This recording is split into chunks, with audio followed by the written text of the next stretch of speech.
আসসালামু আলাইকুম everyone, welcome to my channel Nadim Mahmud blogs. নতুন একটা ভিডিওতে সবাইকে স্বাগতম। এর আগের ভিডিওতে আমি দেখাইছিলাম যে এফজেডএস ভার্সন 4 এটার গুড সাইডগুলো। আজকে আমরা এটার ব্যাড সাইড নিয়ে আলোচনা করব। আশা করি এই ভিডিও দেখার পরে আপনি ডিসিশন নিতে পারবেন এটা আপনার জন্য কেনা উচিত হবে কি উচিত হবে না। চলেন তাহলে ভিডিওটা শুরু করি। এর ব্যাড সাইডের মধ্যে নাম্বার 1 হচ্ছে লুকিং। যদিও লুকিংটা আমি ব্যাড সাইড হিসেবে প্রায় বাইকেরই ধরি না, এটা রাইডারের ওপর বা যার যার পছন্দের ওপর ছেড়ে দেই। অনেকের কাছে এই ট্যাঙ্ক মোটার কারণে অনেক ভালো লাগতে পারে, আর অনেকের কাছে ট্যাঙ্ক মোটার কারণে ভালো লাগে না। বাট অধিকাংশ মানুষের কাছেই এই ট্যাঙ্কটা দুই সাইডে কেমন মোটা, প্যাট মোটা ভাব এরকম, এর কারণে এই বাইকটা অনেকের ভালো লাগে না। জাস্ট এই একটা রিজনেই অনেকে এই বাইকটা কেনে না, কারণ এটার এই লুকিংটা এই দিক থেকে মাইর খাওয়া দিছে। তো এটা আমার কাছেও খুব খারাপ দিক লাগছে। এই লুকিংয়ের কারণে বাইকটা আমার তেমন একটা ভালো লাগে না। এরপরের যেই খারাপ লাগা দিক এটার হইল পারফরমেন্স বলতে এটার পাওয়ার অ্যান্ড টর্ক। চিন্তা করা যায় এই বাইকটার প্রাইস হচ্ছে অ্যারাউন্ড 3 লাখ। তো 3 লাখ টাকার একটা বাইক এখন পর্যন্ত সেই আগের পাওয়ার টর্ক ইউজ করা হয়েছে। তো পাওয়ার টর্কটা আপনাদেরকে স্ক্রিনে আমি দিয়ে দিচ্ছি যে এই মুহূর্তে আইসা এখন এই হাইওয়ে মানের রোডে যদি আপনি রাইড করতে যান, এই পাওয়ার টর্ক নিয়ে অনেক প্যারা খাইতে হয়। তো এটার একটু পাওয়ার ডেলিভারিটা আপনাদেরকে দেখাই। পাওয়ার টর্ক যে খুবই পরিমাণে কম, যদিও এটা ব্রেক ইন পিরিয়ডের বাইক, তেমন এটা পুশ করা যাবে না। আমি 5 বা 6 RPM-এর বেশি এটা টানবো না। ফার্স্ট গিয়ার থেকে শুরু করি। ফার্স্ট গিয়ারে 25 উঠল প্রায় 6 RPM-এ, সেকেন্ড গিয়ারে 34, মানে ইনস্ট্যান্ট পাওয়ারটা নাই বললেই চলে, খুব কম।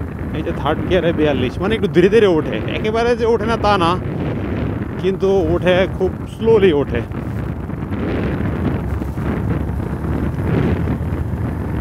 এরপরে 50। যদি এটা নিয়ে একটা লং ট্যুর দিলে তখন আপনাদেরকে ডিটেলস জানাইতে পারবো এবং লাইভ দেখাইতে পারবো যে অ্যাকচুয়ালি এই পাওয়ার টর্কে ওয়াট টেকিং প্লাস অন্য কোনো প্রবলেম ফেস করা হয় কি না। But normally ready pick up এমন আহামরি নাই। রেডি পিক আপটা একটু কম, স্পিড শহরে চলার জন্য বা হালকা পাতলা রাইড দেওয়ার জন্য মোটামুটি একেবারে পারফেক্ট ঠিক আছে। বাট আমার মনে হয় যে আরেকটু যদি এটার পাওয়ারটা প্লাস টর্কটা একটু বাড়ায় দেওয়া যাইতো, রেডি পিক আপটা একটু বাড়তো, তাহলে হয়তো দেখা গেছে এদিক থেকে এই বাইকটা একেবারে ফুল পারফেক্ট হয়ে যাইতো দাম হিসেবে। কারণ 125 সিসি বাইক এখন পর্যন্ত এর চেয়ে বেশি পাওয়ার টর্ক এখন প্রডিউস করে। যেমন বর্তমানে হিরো এক্সট্রিম 125, টিভিএস রেইডার, এগুলার পাওয়ার টর্কও খুব চমৎকার 125 সিসি হওয়া সত্ত্বেও। বাট এটা একটা 150 সিসি বাইকের পাওয়ার টর্ক খুবই লো মানের, সেটা রাইড করলে অনেক সময় বোঝা যায়। এরপরের যেই খারাপ লাগা দিয়ে কাজ করছে সেটা আপনাদেরকে তো প্রথম মিটার দেখাই বলছি, যেটা হইলো এত চমৎকার একটা মিটার করছে, মিটারে কোনো কিছু কমতি রাখে নাই ভাই। কিন্তু এখানে একটা গিয়ার ইন্ডিকেটর দিলে কি ক্ষতি হইতো? একটা সেন্সর দিয়ে যদি একটা গিয়ার ইন্ডিকেটর দিতেন তাহলে কত চমৎকার হইতো। যারা নিউ রাইডার তাদের জন্য তো সবচেয়ে বেস্ট হইতো, প্লাস সবার জন্য খুব চমৎকার হইতো। একটা গিয়ার ইন্ডিকেটর এই মিটারে শুধুমাত্র মিসিং। তো এফজেডএস ভার্সন সিরিজের কোনো বাইকেই তারা গিয়ার ইন্ডিকেটর দেয় না। ইভেন এটার পরে যে একটা ক্রুজার টাইপের বেরোচ্ছে এফজেডএক্স, সেটার মধ্যে কোনো গিয়ার ইন্ডিকেটর নাই। তো এই দিক থেকে ইয়ামাহা খুবই কার্পণ্য করছে। সো এটা আমার কাছে একটা খুব খারাপ দিক মনে হয়েছে। এরপরের যেই খারাপ দিক কাজ করছে বা এরপরের যে ব্যাড সাইডে আমার কাছে মনে হয়েছে সেটা হলো এটার প্রাইস হচ্ছে 2,99,000 টাকা। তো 150 সিসি বাইক, এটার যেই ফিচার যা যা দেওয়া হয়েছে এই অনুযায়ী 2,99,000 বা 3 লাখের মধ্যে এটা আমার কাছে দিত না, মানে ভ্যালু ফর মানি না। হয়তো এটা রাইডিং কমফোর্ট বাট পাওয়ার নাই, টর্ক নাই, সব মিলায়া এই কোয়ালিটির বাইক 3 লাখ অনেক হাই আমার কাছে মনে হয়। তারপরেও কারো যদি বাজেট ইস্যু না থাকে বা অনেক টাকা থাকে তারা এই বাইক নিতে পারেন, এবং তারাই নেয় বেশিরভাগ ক্ষেত্রে, যে তারা ওই যে ইয়ামাহা ব্র্যান্ড ভ্যালু চিন্তা করে এটা নেয়। বাট আমার মতে অন্যান্য বাইকের তুলনায় যে ফিচার আছে, ফিচার তুলনায় এই বাইকের প্রাইস অনেক অনেক বেশি আমার কাছে মনে হয়েছে। এরপরের যেই ব্যাড সাইড আমার কাছে মনে হয়েছে এটা হলো এটার ট্র্যাকশন কন্ট্রোল। অনেক রাইডার কিন্তু ট্র্যাকশন কন্ট্রোলের ইউজ কি, ট্র্যাকশন কন্ট্রোল কি এটাই জানে না। তো আমার মতে আপনি এত টাকা দাম বাড়ায় দিয়ে ট্র্যাকশন কন্ট্রোল না দিয়ে এইখানে যদি ডুয়েল এবিএস দেওয়া হয়তো, তাইলে এটার 3 লাখ দাম একেবারে ঠিক ছিল আমি মনে করি। কিন্তু এখানে তারা এই যে ট্র্যাকশন কন্ট্রোল দিছে, আর ট্র্যাকশন কন্ট্রোল কতটা কাজের সেটা রাইড করলে হয়তো বোঝা যাবে। বাট এখনও পর্যন্ত ট্র্যাকশন কন্ট্রোলের ওইরকম সুবিধা পাই নাই, যদিও বৃষ্টি মিষ্টি বা ভেজা সারফেসের মধ্যে হয়তো পাওয়া যেতে পারে। বাট এটা আমার কাছে মনে হয়েছে যে তারা এখানে ট্র্যাকশন কন্ট্রোল না দিয়ে এটা ডুয়েল এবিএস দিয়ে দিলেই খুব চমৎকার হইতো। তো এটা আমার কাছে একটু ব্যাড সাইড মনে হয়েছে। এরপরের খারাপ লাগা দিক হচ্ছে এটার মেনটেনেন্স কস্ট। ইয়ামাহা বাইকের মেনটেনেন্স কস্ট কিন্তু অনেক বেশি। যেমন ধরেন এটার যেই অয়েল ফিল্টার, এয়ার ফিল্টার, অন্যান্য যেই সামনের ব্রেক প্যাড, পিছনের ব্রেক প্যাড, সব দিক থেকেই সব পার্টসেরই দাম বেশি।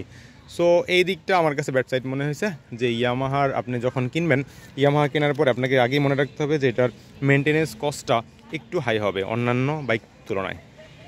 এরপরের যে ব্যাড সাইড সেটা হলো লুকিং গ্লাস। সেই আগের লুকিং গ্লাসই, মানে চোখা লুকিং গ্লাস, যেটা দিয়ে রাইড করার সময় দেখা গেছে বডি অর্ধেক দেখা যায় আর রাস্তার আশেপাশের ভিজিবিলিটি তেমন একটা পাওয়া যায় না। তার মানে এটাতে তখন আমাদের বেশিরভাগ ক্ষেত্রে ব্লাইন্ড স্পট বেশি থাকে। তো এটা আমার কাছে খুব খারাপ লাগছে। যেখানকার মিররটা হয়তো আর একটু ওয়াইড করতে পারতো বা আর একটু উন্নত করতে পারতো অন্য কোনো শেপে দিয়ে, বাট এই মিররটা তেমন আহামরি কাজের বলে আমার কাছে মনে হয় না। তো এটা আমার কাছে একটা খুব ব্যাড সাইড মনে হয়েছে। এরপরের ওয়েবসাইট হচ্ছে এটার বিল্ড কোয়ালিটি। যদিও এই এফজেড সিরিজের আগের যে ভার্সন 3-তে একটা কমপ্লেন ছিল যে এখানে ট্যাঙ্ক ফাঁক হয়ে যায়, বাট তারা শোরুম থেকে বলে দিছে যে এটা নাকি তারা এখন সলভ করে দিছে, এখন ট্যাঙ্ক ফাঁক হওয়ার প্রবলেম থাকবে না। তারপরে এটা যে প্লাস্টিক কোয়ালিটি খুবই নিম্নমানের, খুবই পুয়ার। তো আমার মনে হয় যদি কেউ একটু হালকা পাতলা পইরা যায় বা কিছু একটা সামান্য কোনো মেশি টেশি কিছুর সাথে লাগে, তো এগুলো মনে হয় একেবারে ভাঙ্গা চুরির অবস্থা খারাপ হয়ে যাবে। তারপরে এখানকার যেই সাইড কভার এগুলো খুবই নিম্নমানের। আমার মনে হয় যে বেশি জোরে টোকা দিলে মনে হয় ভেঙে যাওয়ার সম্ভাবনা আছে। তো বিল কোয়ালিটির দিকে আরেকটু নজর দেওয়া উচিত ছিল, বিল কোয়ালিটি আরেকটু উন্নত করা দরকার ছিল। তো এটা হচ্ছে আমার কাছে একটু ব্যাড সাইড মনে হয়েছে। তাহলে আজকে ব্যাড সাইড গুড সাইড দিকের ভিডিও এই পর্যন্তই। নেক্সট এই বাইক নিয়ে বিভিন্ন কোনো যদি প্রবলেম পাই বা ভালো কোনো দিক পাই সেটা আপনাদের সাথে অবশ্যই শেয়ার করবো। আর এরপরে এটা নিয়ে কোনো একটা ট্যুর দেওয়ার পরিকল্পনা আছে, লং ট্যুরে পারফরমেন্স কেমন বা ওভারঅল কী সেই সম্পর্কে আপনাদের সাথে অনেক কিছু শেয়ার করা হবে। তাহলে আজকের ভিডিও এই পর্যন্তই। যারা এখন আমার চ্যানেলটি সাবস্ক্রাইব করেন নাই অবশ্যই সাবস্ক্রাইব করে দিবেন এবং পাশে থাকা বেল আইকনটি বাজিয়ে দিয়ে সবসময় আমার পাশে থাকবেন। ধন্যবাদ সবাইকে। আসসালামু আলাইকুম।